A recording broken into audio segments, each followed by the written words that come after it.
Hi friends, డాగ్స్ని లేదా మీ పెట్స్ని యూట్యూబ్లో అమ్మాలంటే మా ఛానల్ వాట్సాప్ నెంబర్కి వీడియో పంపించండి. అలాగే మన ఛానల్ని ఇంకా సబ్స్క్రైబ్ చేయకపోతే వెంటనే సబ్స్క్రైబ్ చేసి పక్కనే ఉన్న బెల్ ఐకాన్ని యాక్టివేట్ చేయండి friends. Let's start the video. Hi friends, welcome to our channel. ఈరోజు మీకోసం గుడ్ క్వాలిటీ షిజు పప్పీస్ అనేవి అమ్మకానికైతే తీసుకురావటం జరిగింది. మేల్ అండ్ ఫిమేల్ అవైలబుల్ ఉన్నవి. పప్పీస్ యొక్క ఏజ్ అనేది 57 days. డీవార్మింగ్ కంప్లీట్ అయింది.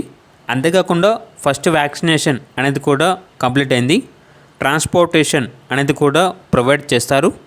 ఆ ట్రాన్స్పోర్టేషన్కి ఎక్స్ట్రా ఛార్జ్ అవుతుంది. పప్పీస్ ఉన్న లొకేషన్ వచ్చేసి హైదరాబాద్. అంతేకాకుండా చాలా యాక్టివ్గా ఉంటాయి. ఎటువంటి హెల్త్ ప్రాబ్లమ్స్ అనేవి ఏమీ లేవు. గుడ్ క్వాలిటీ షిజు పప్పీస్. ఇక పప్పీస్ యొక్క ప్రైజ్ అనేది, మేల్ పప్పీస్ యొక్క ప్రైజ్ అనేది 12.5K అనగా 12,500. ఫీమేల్ పప్పీస్ యొక్క ప్రైజ్ అనేది 11.5K అనగా 11,500. ప్రైజ్లో డిస్కౌంట్ అనేది కూడా ఇస్తారు. ఇక పప్పీస్ కావాలన్న వారు ఈ వీడియో కింద టైటిల్లో ఓనర్ నెంబర్ అనేది డిస్ప్లే చేయడం జరిగింది. ఓనర్కి కాల్ చేయండి. పప్పీస్ యొక్క పూర్తి వివరాలు అనేవి వెరిఫై చేసుకున్నది మాత్రమే మీకు నచ్చినది తీసుకోండి. అలాగే మన ఛానల్ని ఇంతవరకు సబ్స్క్రైబ్ చేయకపోతే సబ్స్క్రైబ్ చేయండి. Thank you. By by.